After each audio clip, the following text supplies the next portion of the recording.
Mbere y'uko Kiramana aba izina rimenywa na benshi mu myidagaduro nyarwanda, yari umusore wari ufite impano ariko itaragera ku rwego abantu benshi bamumenyaho uyu munsi. Niyonshuti Yannick uzwi cyane nka Kiramani, ni umwe mu basore bagiye bagaragaza impano ndetse bakagenda bubaka izina mu myidagaduro. Ariko iyo ugiye kureba neza urugendo rwe, hari umuntu udashobora kwirengagiza, ari we Nyakso.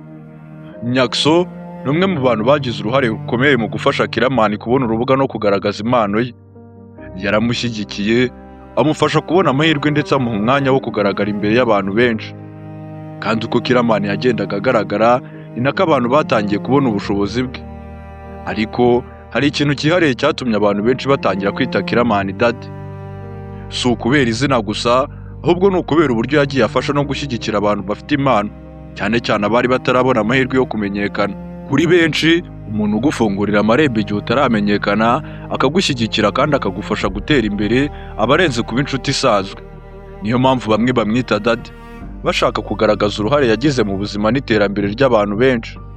Inkuru ya Kiramani rero ntabwo ari inkuru yo kumenyekana gusa, ni inkuru y'uko umuntu ashobora kugira uruhare runini mu rugendo rw'undi, akamuha amahirwe yo kugaragaza impano yari isanzwe imurimo.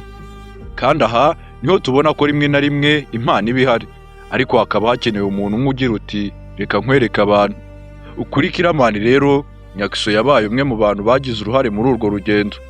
Uyu munsi Kiramani afite izina rye bwite, ariko iyo abantu bamwita Daddy baba bibuka cyane cyane uburyo yagiye afasha no gushyigikira abandi mu ruganda rw'imyidagaduro.